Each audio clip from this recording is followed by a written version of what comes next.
Hi everyone, Louis here, the host of the Livewire Music podcast, the show that takes you behind the scenes of the UK music industry. This podcast is all about giving artists and music industry pros a platform to share their stories, the highs, the lows, the struggles, the lessons, and of course, the music that makes it all worthwhile. And I'm privileged to welcome my guest on episode 9 of the Livewire Music podcast. It's a true guitar legend. It's only Aziz Ibrahim. How you doing, pal? I'm not too bad. Not too bad, Lewis. Yeah, good. It's great. It's great to see you, man. It's great to see you. So, I mean, I've got loads of stuff to talk about with you. You know, you've got a new album coming. You've got a tour later in the year. So you're a busy man. But before I get into that, I always like to find out how my guests got into music. So how did you, what drew you and what made you become a guitarist? I think it was just, the first exposure to what guitar is. It was somebody playing a guitar, and the person playing the guitar was my primary school form teacher. Right. And in those days, we used to get 3 bottles of milk, and everyone used to fall asleep afterwards. Young, 7, 8 years old, or whatever.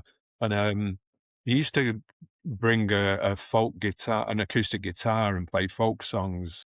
Help us sleep, I suppose. But I was wide awake, and he got this guitar out, an acoustic guitar, and he was playing. I don't know, he was playing like Streets of London or something, and I was just like, wow, what is this? Never seen a guitar before close up, and an instrument.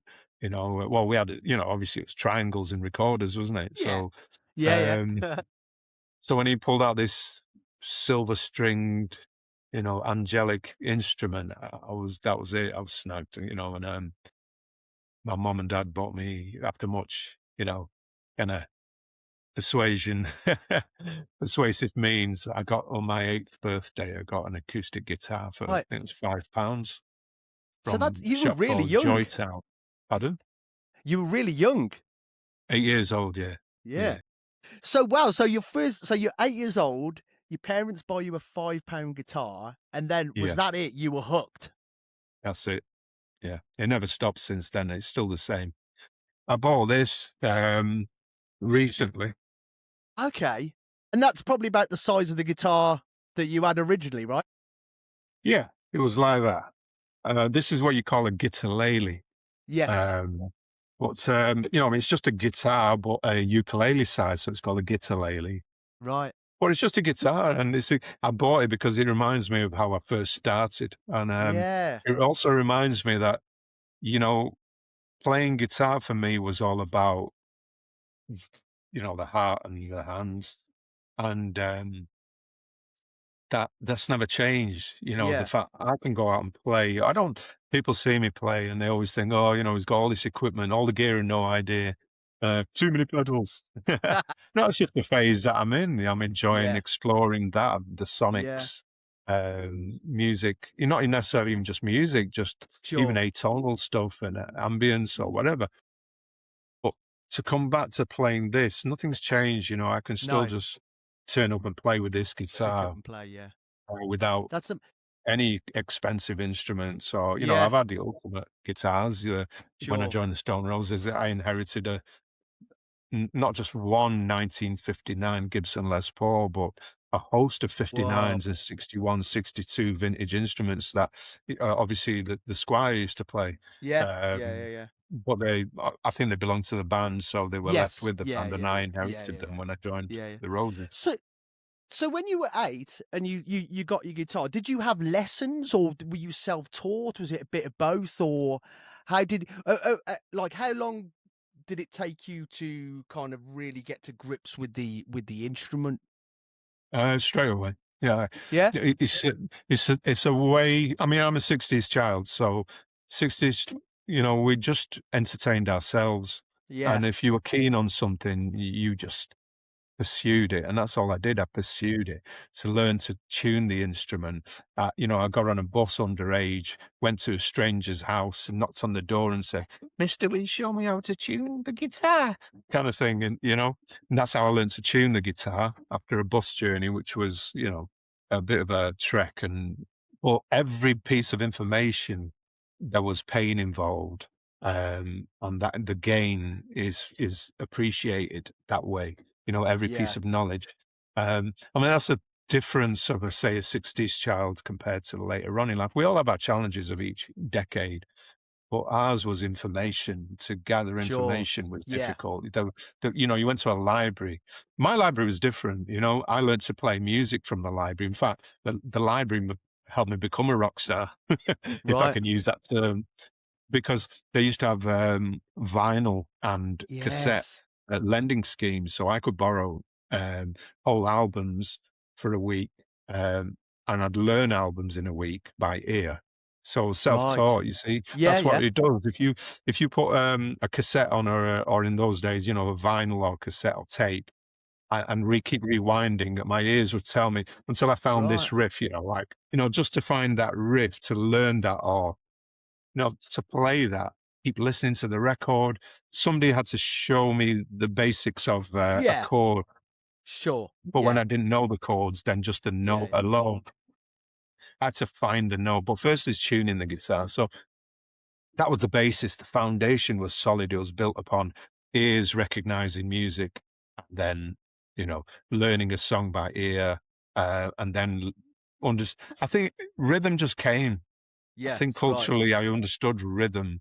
Um, Rhythm wasn't difficult, so that was the core of my playing, was understanding rhythm. And then that, just the hunger. I was hungry to learn different kinds of music. It didn't matter what it was. It Got you. started with rockabilly and, yeah, Elvis and Buddy Yeah. Holly and Eddie Cochran and Bill Haley and the Comets, Wow. stuff like that. And then he just went through eras. Each Yeah. decade was a Yeah. new experience, whether it was punk, or whether it was ska or Yeah. reggae or hip hop or metal or rock or blues or jazz, or not really. I wouldn't call myself any of those. No, but I'm just saying, exploring it. I'd pick yes. up Yeah, new yeah. tricks Yeah. to add to my That's it. arsenal of kind of Well, playing that yeah, ability. And I yeah, suppose that's the art, isn't it? The art of it, is taking those sort of bits from other, using those influences of what you've heard and sort of yeah. making it into your own, right? Maybe that you the things you find useful, Yeah. like, I live in Longsight in Manchester, and around me is Rusholme, Hume, Moss Side, Yeah. Gorton, Leamington, and the big Caribbean community and African communities. Um, I just found it really helpful to understand the rhythm in that respect, and how the bass line goes, and developing a rhythm hand, that Yeah. So I mean, it sounds like you were like in a kind of the perfect place to absorb all this different you always culture are. and In a everything. Yeah. multicultural place, in a Yeah. multicultural society. I mean, we know what's going on today, in politics today, and Yeah. just in general, Well, yeah. the growth of, well, anyway, we know what's Yeah. going on Yeah. in Yeah. the world, but Yeah. we know that, this mix of cultures is the best thing that can ever happen to you. You Yeah. learn so much. There's On so many so many positives out of levels. it. Yeah. Here, just talking about the music, Sure. and there are No, so so many levels to talk about. oh, absolutely, and you're people like yourself are a testament to that very thing. So, when did you start joining bands? What were the first bands you joined as a like a teenager? Did you join lots Straight of bands away, or I think I was 12 years old. really? Okay, what was the first band Yeah, called then? 12 years old. Yeah, 12 years old, go down to the pub in Longsight called the Wagon and Horses, and they'd Nice. let us have a gig. Next door Really? neighbour played. There was a singer Love that. called Max McGurk, a great singer, guitarist as well. And, we were friends and being neighbours, and we'd go down to the Wagon and Horses to play, and he had you know, a full band anyway, with his upright double bass and, proper Nice. rockabilly outfit. Yeah. And but I could play, I could play all the Shadows stuff. And so I was doing that at 12 years old. So the landlords didn't mind. They were just like, yeah.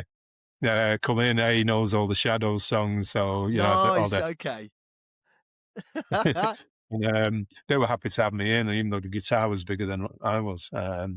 So it started at a very early age, but it just hopped different genres.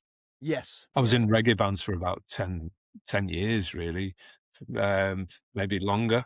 Played for some great reggae musicians, and it led to working with the likes of the late Dennis Brown, Barrington Right. Levy, Okay. Freddie McGregor, some supports with Errol Dunkley, and then Hugh Mossad was playing in a couple of bands. Well, main band was Fourth Generation, and then Generation. Right. T Dynamics. That was another reggae band that I played for. So, and we worked with different singers, and with like a Roots Radic style rhythm section in Hume.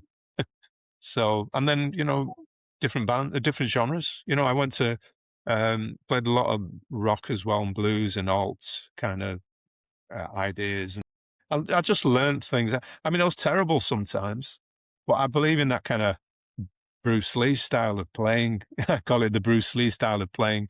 Out of you got to.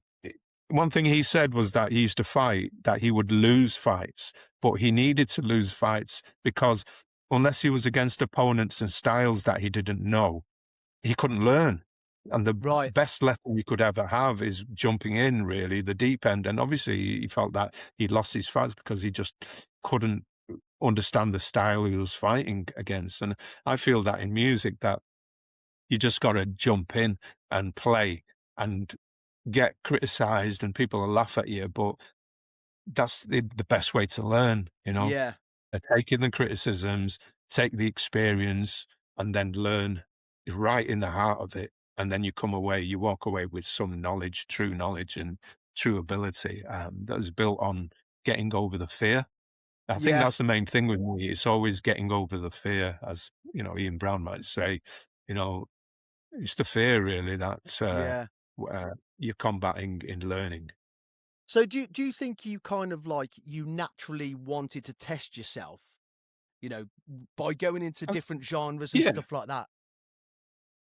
I think it was more about the fact that I didn't know the extent of my abilities. I think we Sure. all kind of want to know what we're capable of, Yeah. so we explore how far can we go? When does it Yeah. end? What's the limit?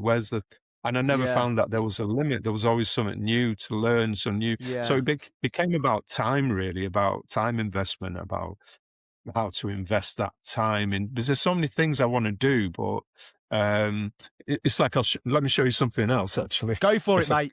Go for it. Yeah. So another thing I've been interested in is about learning how to put this down a second. Learning how to finger drum. So I bought this Okay. box here. It's a Yamaha.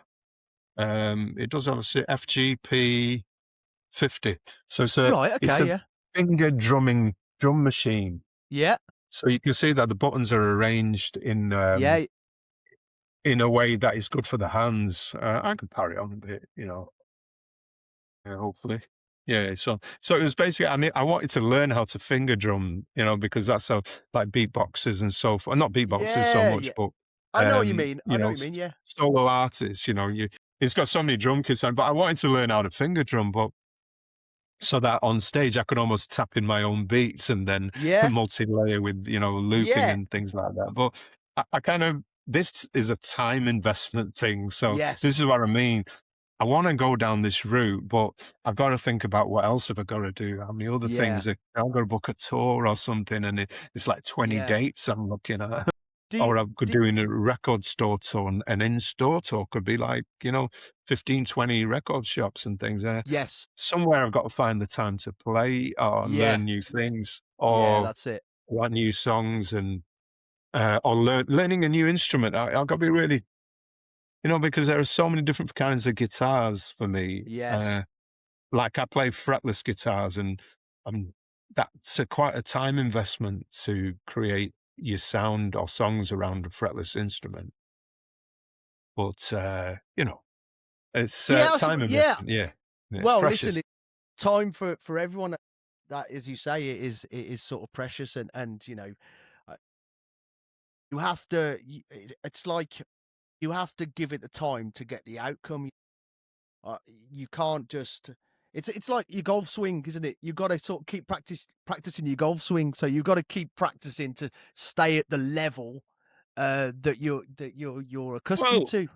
I think it's a purpose. I practice. I wouldn't call it practice. I don't do.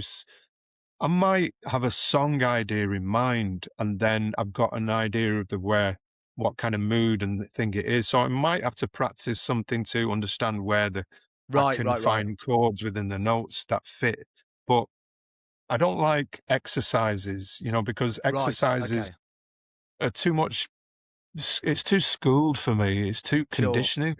It's too confining. If there's one thing I learned, especially when I joined the Roses, that the freedom is more important. The artist coming sure. from the naivety, coming from the innocence, and the expression, the purer the expression, the better it connects with an audience. I mean, to analyze, I'm too analytical about things, I Right, suppose, but I've always wondered because that's a cultural difference, obviously I come from South Asian roots, Punjabi roots, but I'm a Mancunian at the same time. But it was really important for me to understand what Manchester was about, what these famous bands were about, why so sure. popular, why they connect with people globally so much, why Yeah, such a big statement from Manchester. That I wanted to explore the musicality, but also the social connections, and I think just the working class kind of connections, because obviously you're dealing with freedoms, aren't you? Dealing with freedoms, maybe not so much now as we're being, freedom of speech and so forth has been cut down and so forth. We're limited, but we were always able to go out and express, march, anti-fascist march or something, anti-racist marches and hmm, blah, blah, blah. Any, thing, or anybody actually, it doesn't matter whether it was left or right or center, you could go out and march, and that is a freedom. yeah, Whereas yeah, in certain places and cultures, you can't do that. So I've never taken that for granted. The fact that I can play music in this country, make a living if I want to, and that I can express myself. And that expression, I don't want to color it by confining it too much, but right. I have to because I'm always sober as a judge. So, if you're like I don't know how many you've had, pints, wine, or whatever, and you're going on stage. There is a certain thing that I envy about the freedom in that.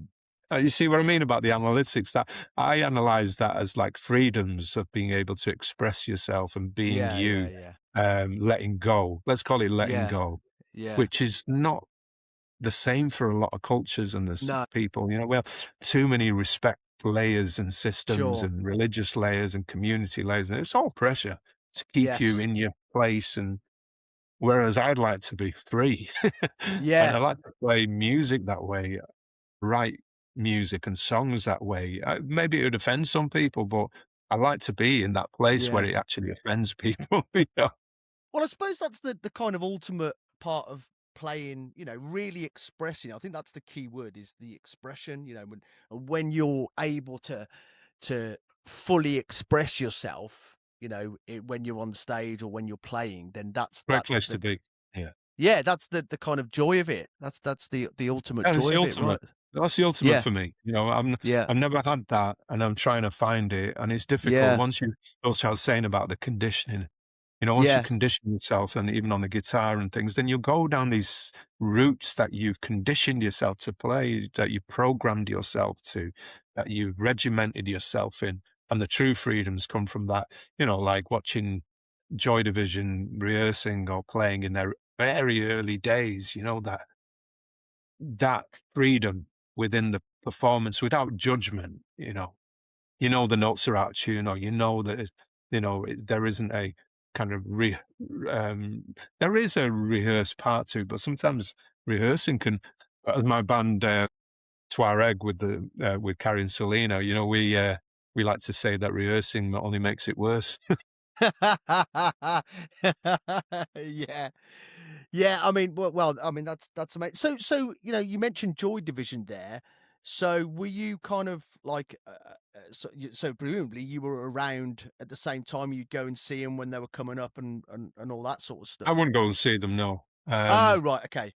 That time I was probably I had my reggae head on, Ah, r right. Got you. reggae and soul and hip Yeah, hop yeah, yeah. and, Got you you. know, it wasn't that my journey, that came Right. later when I had the exposure to I gotta admit, it was through my mate, a mate of mine called Donaldo, he's an old friend from school days, and, he put me on to things like, you know, when the Police first released their records, and then put me onto Buzzcocks and Yeah, Sex yeah, yeah. Pistols, um, loads of bands really.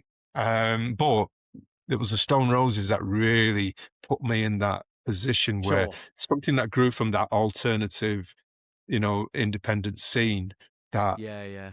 um, I realized that my music, the way I played, didn't fit, Right. and I was too schooled and too confined. I felt, you know, judging Right. Got myself, you. Yeah, yeah, I yeah. felt Yeah. like a pretender almost, Right. they taught me the real values of um, being in a band, a real band. You know, when I was in Yeah. Simply Red in 1987, I wasn't in a band. I was Sure, being you were. told what to do. Yeah. I was Yeah, yeah, yeah.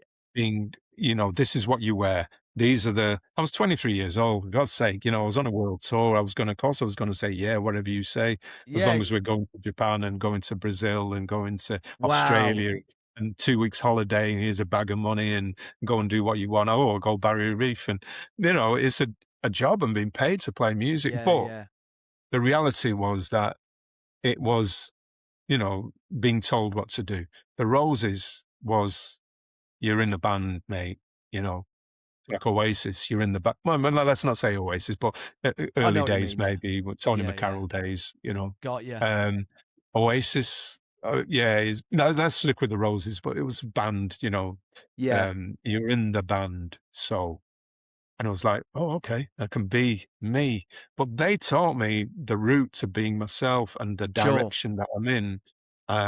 Why I changed all my guitars, why I changed the instrument, the amplifiers, the pedals, Right, the way okay. that I played, what I wrote, how I wrote. Because obviously when I followed on from the demise of the Roses, the Ian Brown chapter, I was Yes. writing, Right, and yeah, yeah, yeah, that yeah. was my Well, well, first freedoms. Yeah. yeah, we'll come on to that in a moment. So you really were like a young band with Simply Red. How long were you doing that for? Only lasted a year. Okay. Yeah, just over a year. I mean, it was a world tour. You can say it Right. was the world tour. Then we Yeah, followed yeah. with some festivals in Brazil and Rock in Rio, not Rock in Rio, but it was like, yeah, similar thing Yeah. in January of 88. And the tour was in 87. And then we was going to go to Montserrat to record on the island, but it got blown away by that tornado, didn't it? So the whole Oh, well. studio blew down or whatever, was destroyed by yeah. I forgot which hurricane it Uh, was. that's a shame. But what an amazing experience though for such a young man. But that's when it ended, you know, they made it clear Yeah. that, you know, I wasn't a good fit, or Right, Mick right. made it clear that I wasn't a good fit, which is Right. true. I wasn't a good fit. Right, yeah, I'd yeah. stopped taking orders and, you know, the attitude was starting to creep in and telling him where to go and, Ah, throwing a right, few okay. throwing coins at his head or whatever, you know. It was a good way of handing in your resignation, you know. That's definitely one way of doing it, isn't it? So cool. All right. Well, look, we'll take a quick break, and then we'll be back after this. Hello, this is Mark from the Blue Tones, and you are listening to the Live Wire Music Podcast. Okay, welcome back to the Livewire Music Podcast. I'm here with guitar legend, guitar hero. I think they've named a video game after you, Aziz. I'm here with Aziz Ibrahim. You okay, mate? So, What video game might that be then? um, So before the break, we were just talking about your influences and how you got to to where you got in the and stuff, and then you obviously joined the Stone Roses, one of the probably one of the most important bands in sort of British music history. So I found out. Yeah. So So how I did found out. so how did that all come about? But in '95, so there was a tour in '95. Leading on from that, I think they went into recording the next album. And obviously, most people know about the saga with Rockfield and Monmouth Yeah, recording we all Second know that. Coming. Yeah, That was obviously a nightmare. It ended up with Rennie leaving, and Robbie J. Maddox was brought in on drums. Robbie's an old friend of mine. So when they were ready to start demoing, I think John was hard to get hold of. So they called me, Robbie called me to see if I'd come in and just play guitar while they got their song ideas down, really. So it was just to help with the tracking of, let's call it yeah, the third coming, so to speak. So I sure. did that. I got on really well with Manny and Ian, met for the first time. So um, we got on really, really well. And Nigel and Robbie, I knew anyway. We're all friends. And then the call came a few months later because John had made it clear he wasn't coming back. Right, So right. they rang me and asked me about would I be interested. And then it was just a fit from Yeah, Longsight, from Atlanta, yeah. Georgia to Longsight, Manchester. What what Yeah. more do I need to say? And that's how it came about. Yeah. Yeah. And then, so obviously, we know a lot of people know that what happened. It was quite a short sort of period in terms of the Roses. For lots of reasons which were completely nothing to do with you really. But obviously, you maintained a really good relationship with Ian, and you know And the Manny as Roses. well. Yeah, We were, yeah.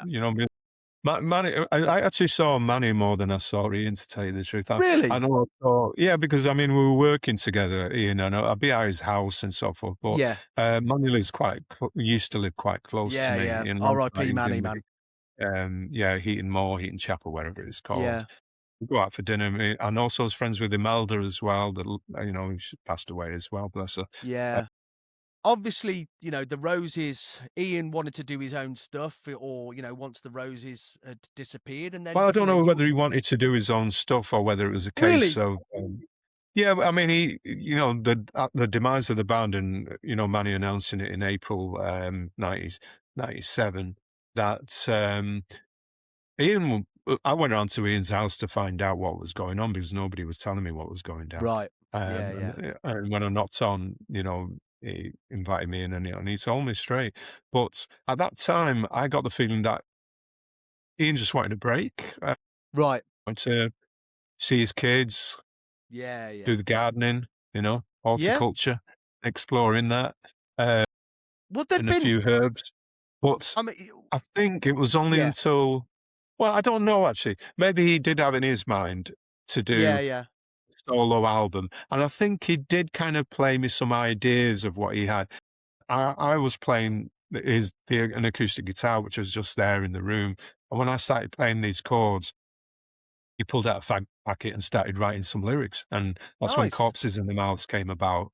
Right. With that encouragement, I felt inspired by that. I went home and wrote My Star, the music, and then came back to him with a finished piece of music this time. Wow. And he wrote My Star, Right. the lyrics. So we had two great songs. Yeah. And then he was all fired up and Right. he made, he obviously saw what material he had.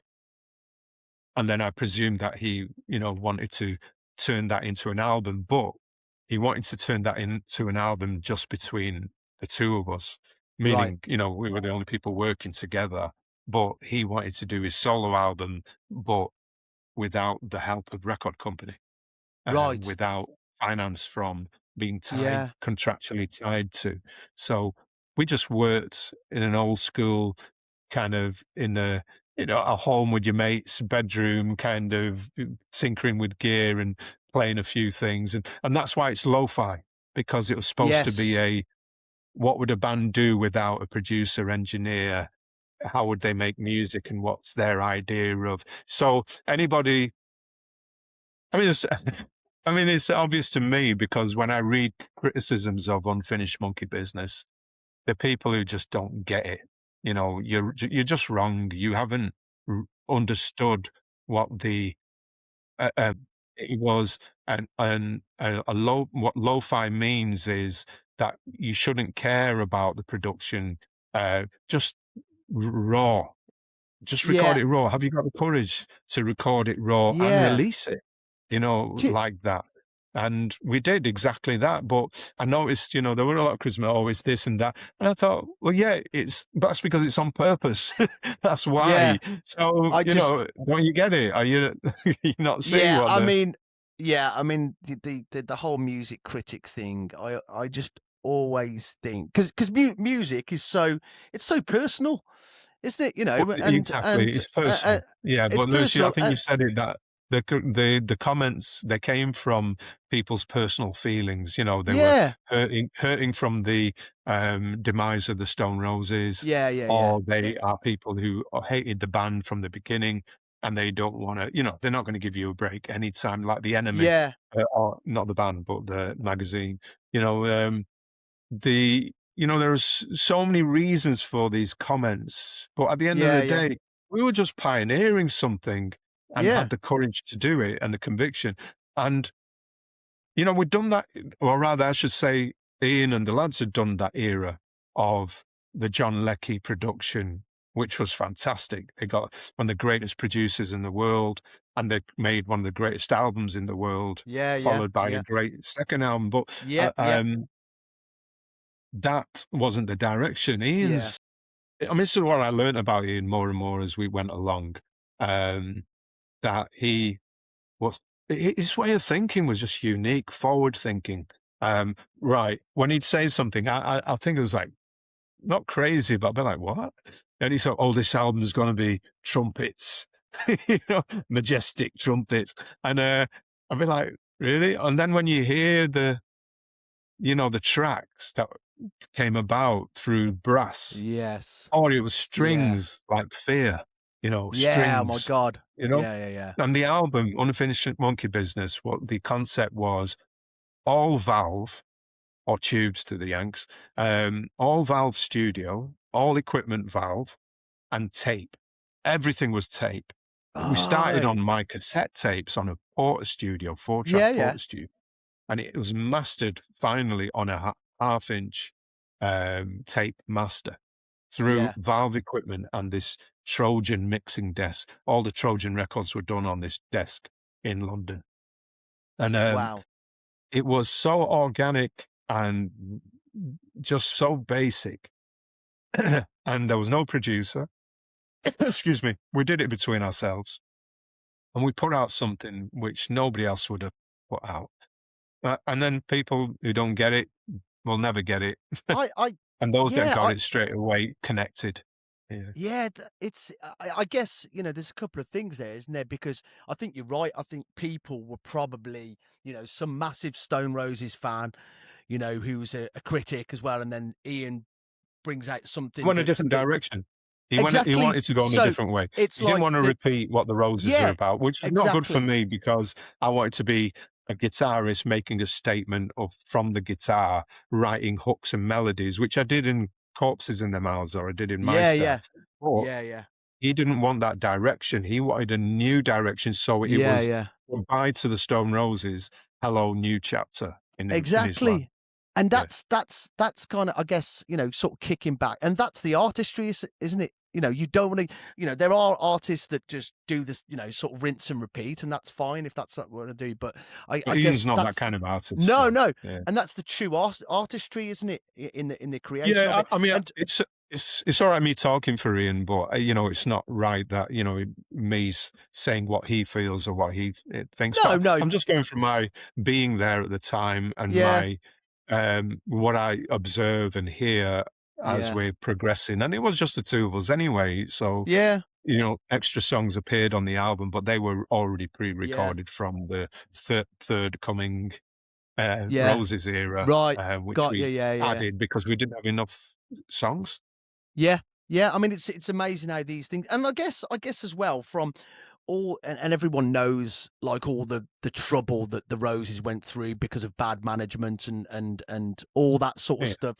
It's just I mean, they got ripped off, so I'm not surprised Ian was like, right, I don't want to do it that way, and I think looking back, it's people are grateful for that, because actually, Ian's stuff, and especially the stuff you contributed to, is amazing. I don't know. You don't know what the future, do you? No, you can't. No. You can try and predict it, but you make choices and you live with them and you move forward. You move on. Life changes. The Roses, or for any band for that matter, when you're young and 17, 18, 19. That's not the same person when you're in your 30s and married and you've got kids and more responsibilities, and then your loyalties and the time that you've got to spend with your band, because you knock around together, you know what I mean? Yeah. And you don't do that when you're like, older on, knocking around together on the streets and causing trouble or whatever, because there might be some exceptions to the rule, but no, you're 30, 40 years old and your daughter or your son's calling you and needs a lift to the school or or to training or something, and your partner's got whatever, you've got your responsibilities. You've got and life, got your life. It's not the same. Evolves your and life changes. Has changed. Yeah, you are definitely. the same person inside, how you feel and your heart and soul. But I'm saying that you don't know where the Roses would have gone after that. That first album, to me, we could analyze that again and look at that first album as the meeting of a great record producer called John Leckie and a great up and coming band. And that combination created this fantastic album. But that didn't continue. It tried to into Second Coming, but from what I read, Leckie left somewhere along that point.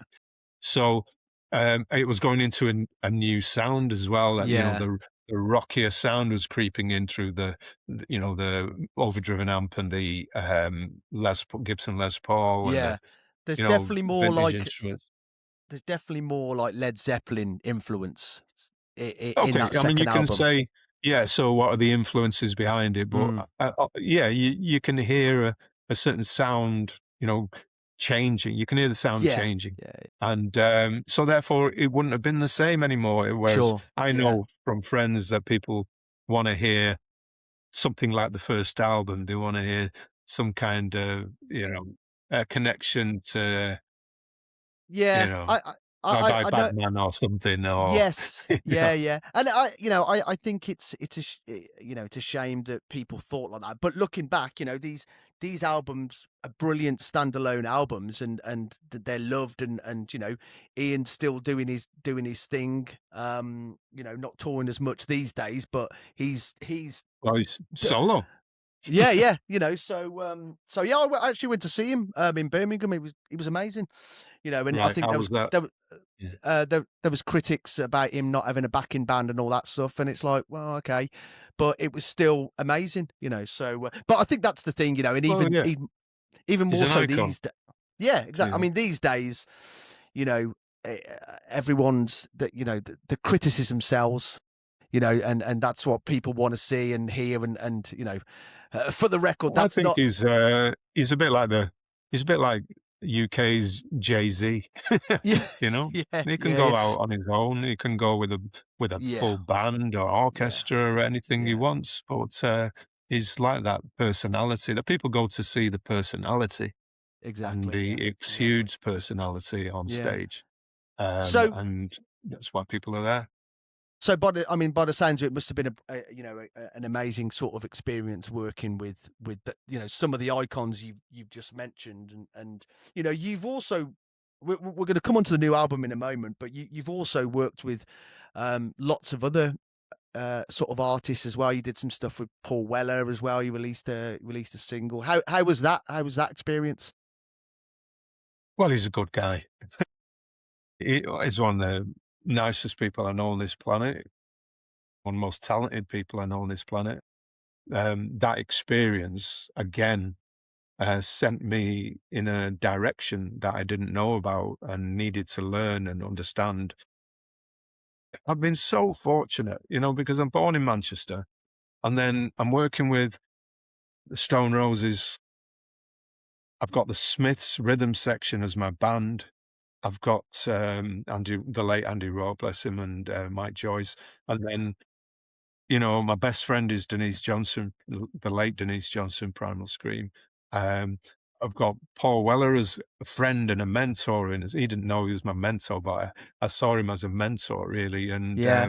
of an era of music I didn't understand, and the same with Ian, and other people as well on route that I've met that all have contributed to a direction, a focus, a ambition to be better, to improve or to evolve. I mean, it's not about being better, but just to unlock. Yes. It's about that. You've got abilities to do something, or motivations, determination to do something, but it's the direction, and I didn't want to pursue the same direction, but it was the philosophy behind the direction, or I the understand. Yeah. attitude, or the approach, and understanding where they're coming from, and then seeing my own perspective, and then putting it into perspective for myself, from my Yeah. own background, and utilizing my own heritage and culture and surroundings to create. And that's what I learned. But working with Paul was just like I said, it was a learning curve. It was interesting, understanding where he came from, but seeing his drive and ambition to learn all the time. He was always interested in what I was playing and Right. how I was playing it and Yeah. writing, and because it was probably, it's different to him working with Noel Gallagher, because he'd listened to my playing or my way of writing, and he knew about my style. That's how we met, Paul Yes. Smith Yeah. in Yeah. London, in Yeah. Covent Garden, looking for freebies. Nice. So what he said to me, you wrote my style. And I was like, wow, Well, that's I pretty didn't know cool. you were listening. And it started there. Plus I was in a band with Steve White. He was obviously in the Style Council and working with Yes. Paul, most of his, best albums. And so me, Whitey, and Damon Minchella and Mick Talbot had a band called The Players. 2 albums we did together, which is an instrumental kind of project. And Nice. well, we was connected. I was meeting Yeah. other musicians all the time, great Yeah. musicians. Yeah. And Yeah. hence why Whitey came to play drums on my solo album, along with some other people. Yeah. Nice. Well, look, that leads us right onto the next question, really, because you've recently announced a new album, Lahore to Longsight. It's Yeah, coming out on the 18th of April, which is Record Store Day. So you're it putting is. it onto a vinyl. So that's really, really cool. Tell us a bit about that album. Really looking forward to it. Well, I'll try to quickly say, so basically this album's 25 years old. I mean, it was Oh, recorded a lot longer than that. Yeah, it's not a brand new album. It's an okay, right, got ya. album that had sat on a shelf for over 25 years. Right. So this is a piece of the story. Okay. The story is the Stone Roses and the Ian Brown chapter, solo.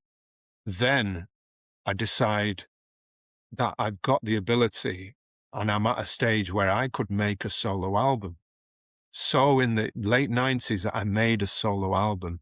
And through these friendships, I called on Manny, I called on Rennie, I called on Whoa. Mike Joyce, I called on Andy Rourke, I called on Whitey, I called on Paul Weller, I No called on way. Denise Johnson, I called on Talvin Singh, Mercury Prize winner, I called Yeah. on Inda Goldfinger, and created an album called Lahore to Longsight, which was how I felt from what I'd learned from all these friends I'd made, which was Lahore. That's where my family came from before they came to England, because originally they're from Amritsar.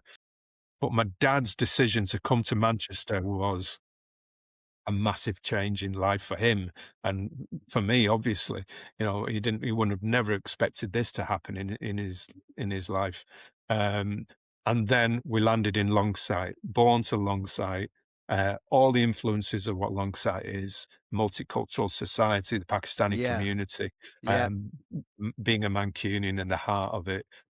The Roses acknowledged Longsight Manchester in the lyrics. So I called it Lahore to Longsight. That's where I'm from. That's what it's about, this journey, migration story.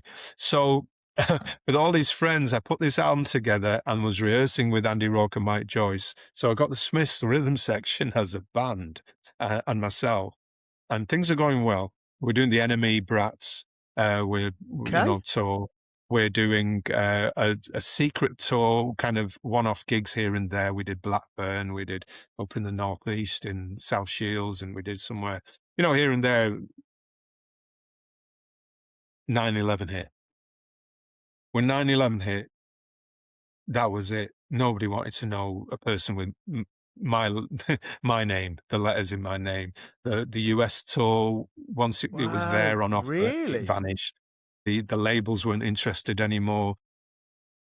Band, it disbanded. Everybody just went because of what was going on in 9/11. Right. Now, I tried to release the album. I cut it on CD myself, was manufacturing through beggars, and then I just couldn't do it.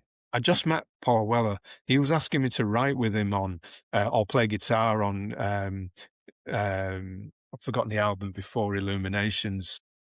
There was an album before a track we were doing, and then Illuminations, and then it was a series of things I was doing with Paul Weller, the Ian Brown tours, the writing for the next album, Golden Greats, and so forth. Right. I just didn't have the time to be sticking CDs into jiffy bags and posting them.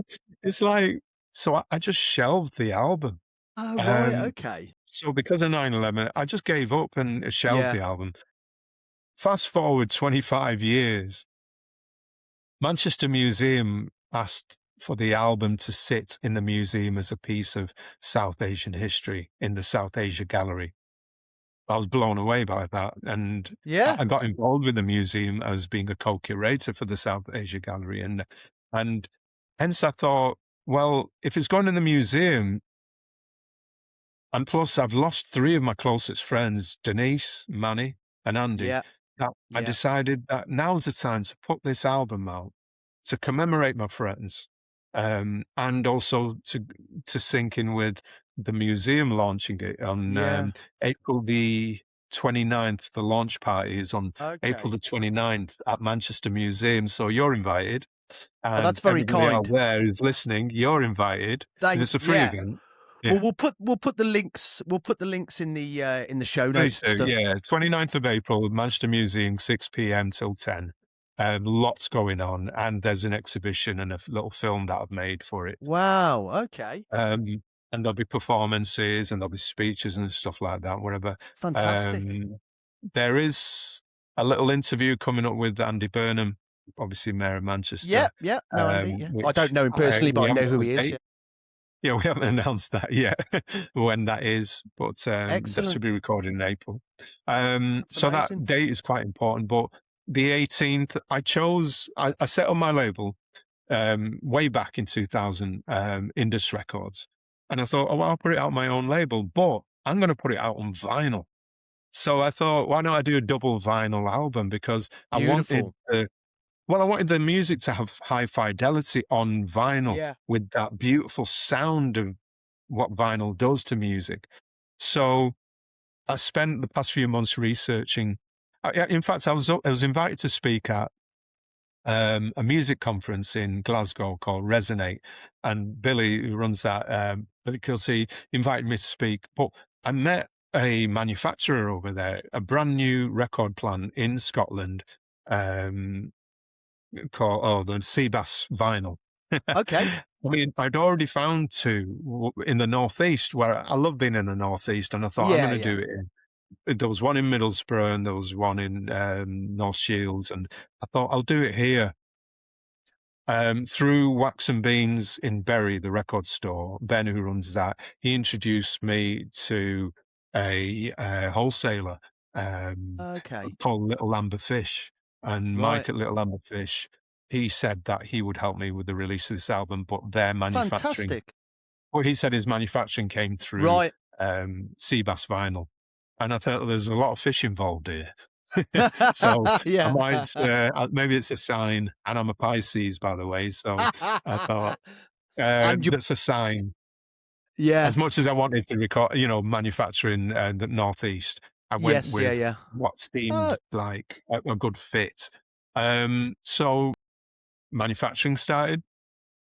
The test pressings came through, and I listened to both discs, and it's coloured vinyl as well. And I sorted the artwork out with Andrew Lord from Bolton, who did the original artwork anyway for the EP Middle Road. But this double vinyl also needed extra tracks, so I took the tracks from Middle Road, which was like a remix of the song Middle Road.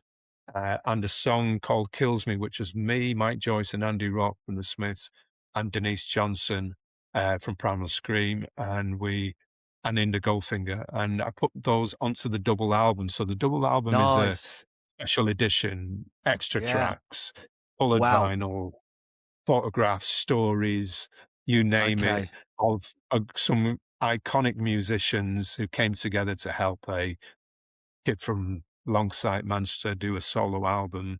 And I thought, why not bring it out on double vinyl, pictures and everything, gatefold, double gatefold album for people to physically own and buy. Yeah. And that's what will support an artist, as you know. You buy these albums, it supports the artist. Merchandise supports artists. I can book a October, November tour now, which I haven't announced yet. So this is the first announcing of my intention is to tour the album in. Hang on, just 1 second, Aziz. I've just got to jump in there because that is the first ever Live Wyre Music exclusive. Aziz is going on tour in October and November. Woo! Superb. That's fantastic. That is fantastic. And not only am I touring in October, November, this will be my first time as a full band. Nice. Okay, great. As most people know, I've been touring as a solo artist or as a duo with the great tabla player Dalbir Singh Ratan or with Inda Goldfinger, on the movements and stuff. But normally as a duo or a solo artist, this will be a full band tour. Wow. October, November. Tickets won't be on sale until Record Store Day. I'm sure, Pete, anyone who's followed your career are gonna love it. So we wish you all the best with that. Right, we're going to take another really quick break, and then we're going to finish up with some listener questions. So we'll be back after this. Hi, I'm Jack from The Last Pioneers, and you're listening to the Live Wyre Music Podcast. Welcome back, everyone. It's Louis here from the Live Wyre Music Podcast. I'm here with my special guest, Aziz. Please remember to check the description because in there you're going to find links to Aziz's new album. You're going to find links to a playlist with some of all of his amazing tunes that he's been involved in. So please check that out. So we've got some listener questions for you, Aziz, if we can. Here's one from Cal. Thank you, Cal, for the question. If you could go back and join any legendary band for one tour only, who would it be? And what would you play? You'd obviously play guitar, but what legendary band? Does that mean any band? Any band in history? Not a band I've been in. No. Well, the first port of call would be Prince. Okay. Well, so, good answer. That's a good answer. The level they play at, and the music they play, and the directions, and also the ethics. The fight and the struggle against record companies. And the powers that be, and that I think I could, just being around him and the work. Both, I'm a slouch in comparison. Obviously, right? Cost him his life as well. But God rest his soul. But my first choice would be Prince. Prince, okay. So here's a question from Aidan. Thank you, Aidan. So, was there a single moment in your career, a phone call, a rehearsal, or a gig where you realised this is going to change everything? Yeah, that's an easy one. It was there were two occasions. I mean, I can't deny the first one. The very first one would have been Simply Red. That was 1987. 23 years old. I'm happy to be carrying on with my life. And should I go to, carry on, with the study, academia, whatever, or shall I just carry on playing basketball? Shall I get a scholarship to Canada? Get a scholarship, go and play in Canada at some college, and then try and get into a team in the US or stay in Canada, And but the Simply Red's management rang me up. It was literally a phone call, and it was out of the blue. I didn't know who they were. I thought it was my mate Delroy. I said, Del, is that you? Messing around, and it turned out to be real. And it was literally in a few weeks, we want you to fly to Italy to go to a festival for 40,000 people or something. And then a world tour starts, and you're not coming home for the whole year or whatever, you know? And this is your wage, and this is the money we'll pay you, and independence, everything that came with it. I never had that kind of money. I'm living on a council estate, off the Anson estate, next to that. And my life changed. Yeah. Music became a career. I became a full-time musician. I was in bands before that, but it wasn't until then. Fast forward to 96, joined the Stone Roses. When they asked me to play, to be in the band, that was life-changing, because I knew it was going to be hard, because I just thought I knew the fans already. I knew I knew that their love for the band was ultimate. I knew that I couldn't fill those shoes, as a certain person said, because I'm not him. I'm not white, Pakistani lad, well, British Pakistani, whatever you want to call me, South Asian, British South Asian, from alongside Manchester, and I'll never be him. My playing, never thought it'd be accepted, but I knew that if I stood up and took the flak, that it would change my life for the better, that I would learn something beyond my wildest imagination about what a band is, or an artist is about, or about what my direction and should be. That did. It was just, my life has never been the same ever since. Apart from the fact I can walk into a shop sometimes and I never have to pay. that helped. Happy days, mate. That is happy days. The love it generated, that I felt the true love in that. Not so much with Simply Red, but I felt the love here. Well, no, that's unfair. The Simply Red fans, fantastic. They were fantastic. But the Roses, I can't say one without the other. Those two events in my life. Yeah. Got you. Yeah, I mean, I guess like there's obviously big fans of Simply Red. They're a massive band. Still are, but I guess like the Stone Roses are like a more of a cult following almost. Do you know what I mean? So very cool. Yeah, it's so much deeper than that. It's not just like a cult that to be voted like best album ever. And for those lads to stand up and show the world, what they're about and who they're about and who they represent and what they represent. There's so many levels to it. For sure. It's inspirational, it's an inspirational story to aspiring artists, especially working class artists, So here's another one. It's a question from Jimmy, rather. What's the one guitar pedal you'd take with you on a desert island? These are good questions, man. It is a good question. It's the hardest question to ask a pedal nerd. If I showed you what's up here, I mean, in one hand, I can pull down pedals galore. Wow! Oh my Christ! Miniature range, the wow. new X. That's a new brand I'm into, this Chinese brand, New X. Nice. And, this is an IR loader pedal. I'm into IR loaders. Got Right, crikey. clever little pedals like this for miniature mixers, for handling 4 channels of audio and summing it to 1 channel on a pedal board. I won't even go through what I got up here. I just got hundreds of pedals.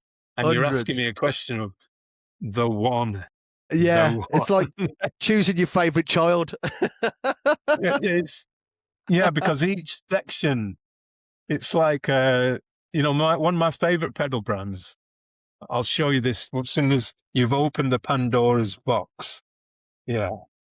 I mean, it's important, I think, to actually pull down a few of these so that you can understand pedal-wise why it's so hard to answer the question.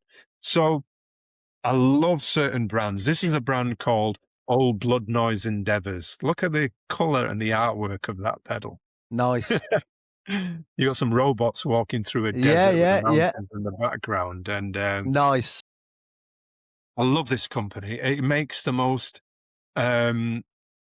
experimental effects from the most basic effects like reverb and delay and stuff like that, but it modulates them in different ways. And I love the aesthetics, the artwork that they come up with.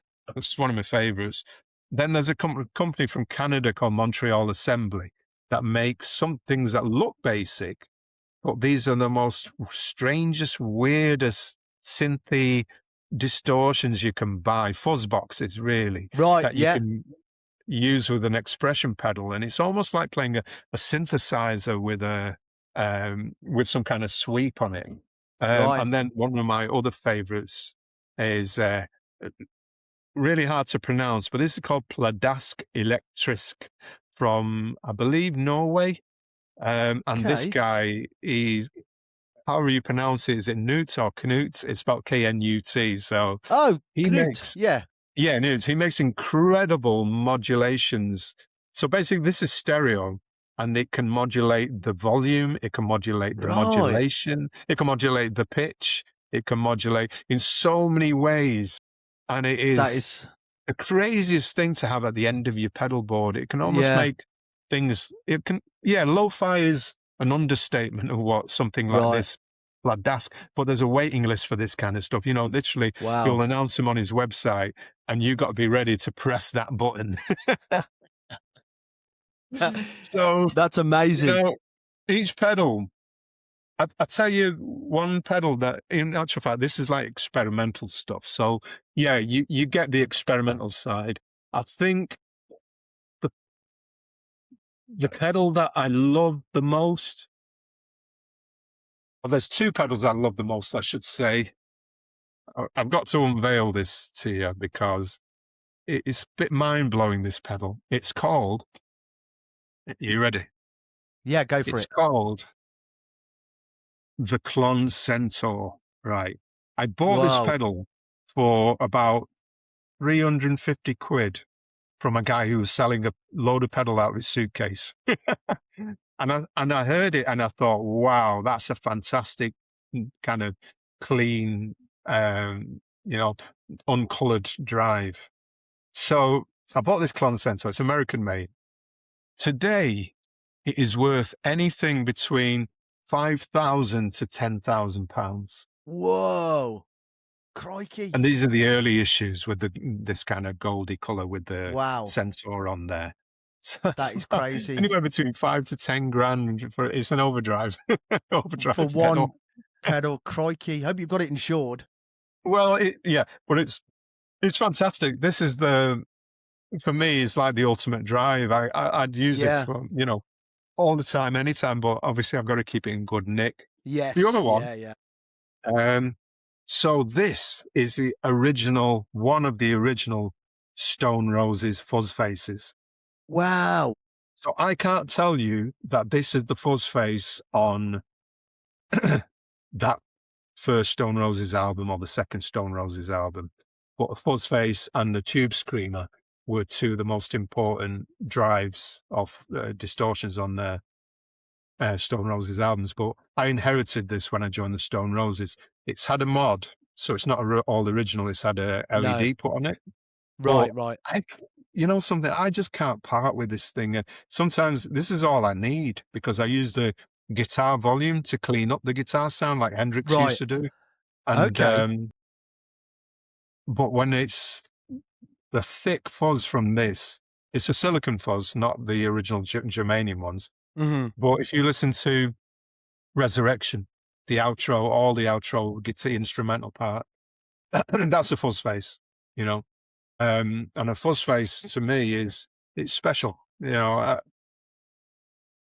I don't know. It could be this because it's battery powered. The other ones can be battery powered, but Yeah.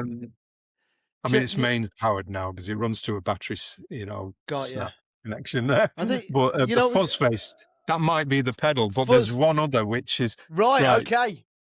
One other. It sounds like we Is could this do a pedal though? I'm going to Right, show you okay. something right now. Oh, I mean, it's a beast. It's an absolute beast, right? Go this on. box here. Can you see the badge, Maestro? Yeah. Just about. So this is an original Stone Roses Echoplex. This is the echo that you were hearing on the Stone Roses albums. No way. I'm pretty sure of it. I don't think there was another Echoplex. And it's basically a tape machine. Sorry, my camera's going a bit funny. Over Don't here, worry. camera. Right, there it is. It's an Echoplex. Wow. Yeah. So That that's is the original crazy. tape echo. Yeah, That because I is mean, there were Roland space echoes and things that people Yeah. preferred. And then Eddie Van Halen used an Echoplex. He used the preamp section as well as part of his sound.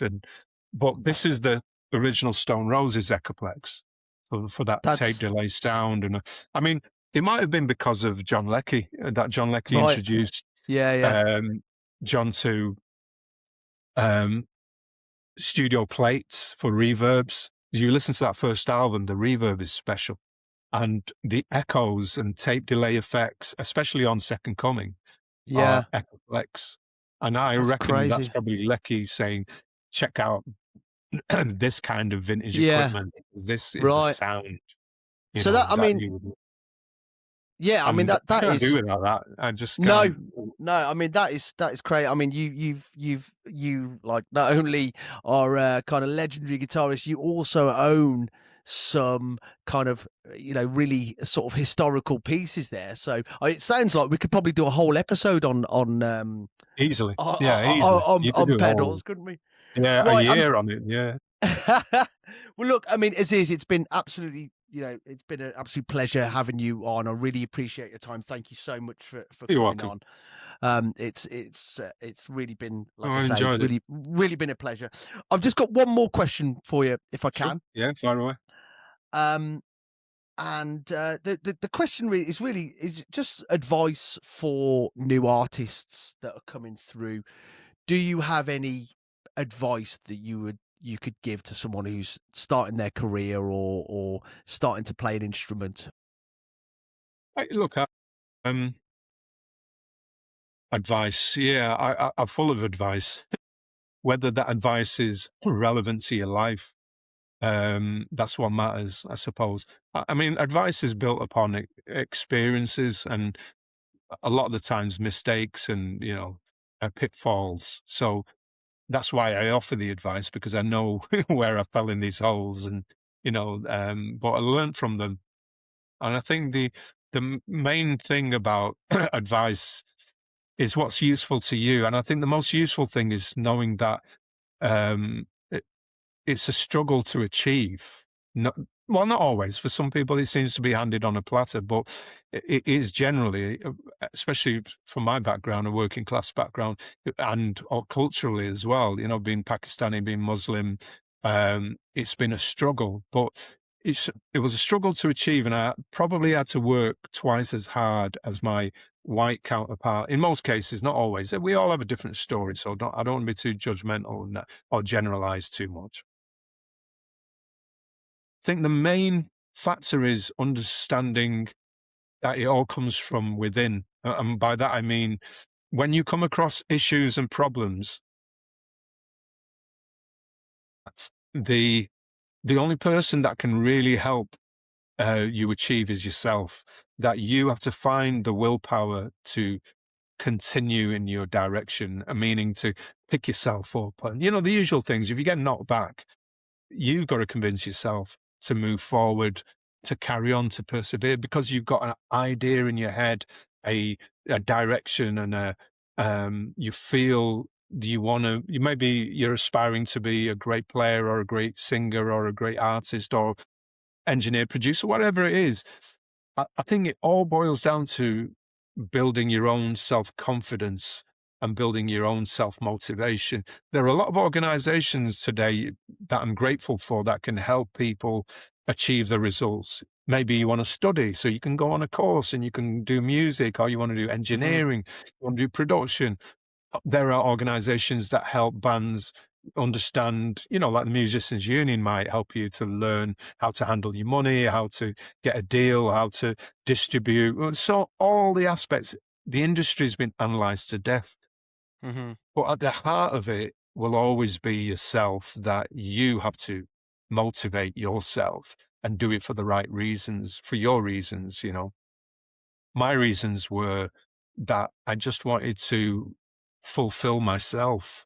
That what can I achieve with, even though people perceive my, oh, you don't want to be good at cricket and badminton, why not stick to that and whatever. Breaking out of the stereotype, for me was the challenge. But my personality was the thing that drove me forward. The anger I turned into positive energy that helped me achieve the results. But at the end of the day, it will always boil down to yourself, to pick yourself up, to, in the moments when there's nobody else to help you, or to decide, I'm going to persevere, I'm going to carry on. But in all of that, I advise you to enjoy the journey. The most important part that I've learned, because I've lost so many great friends, there's not many left, close friends.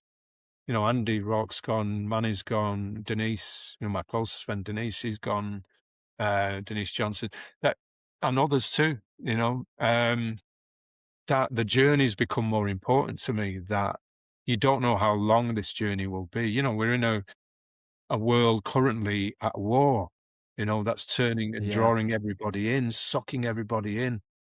We don't know how long we can last. And in times of austerity and in times of, in hardship, we always go to music, don't we? Families might be during the war and you're in the cellar. It's true, yeah. And you get there all the harmonium, the harmonica or the accordion, or your mum's on the piano, and you all sing together. That's music.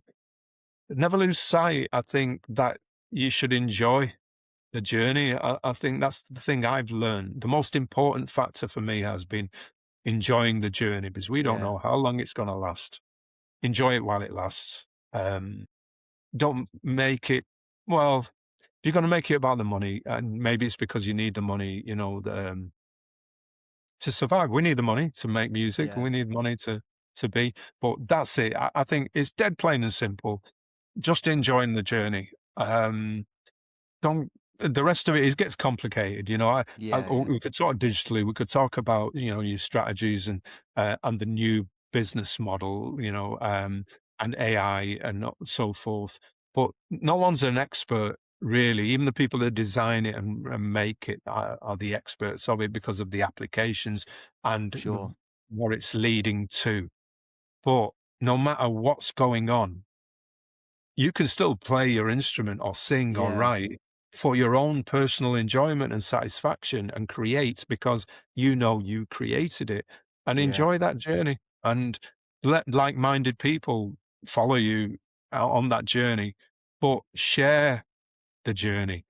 That's what socials for me are about, is that there's nothing wrong with you sharing your hardships in achieving the results that you do, or even falling down, because there's a lot of people who fall down and they want to know that they're not alone. And I think that's the most important thing, that music, it transcends finances. It transcends the Yeah. business. Yeah. You know, we connect through music, that we're friends. You might be extreme right wing, you might be centre, you might be left, but you might connect because of the music. And Yeah. that is always going to be how we pull together. And music's the key. And no passports required key. Yeah. I love that. End off. I love that, Aziz. That's amazing. Wise words. Thank you so much again for your time. We could probably talk for another couple of hours, but it's been a real privilege. And thank you so much again for your time, Aziz. It really means a lot for you, mate. Anytime. You're a gentleman. You're a gentleman. Good luck with the album launch. Good luck with the tour, the exclusive tour that you've just announced. And we'd love to have you on the pod again in the future. Yeah, that'll be cool. You're a superstar. Thanks ever so much. Cheers, bud.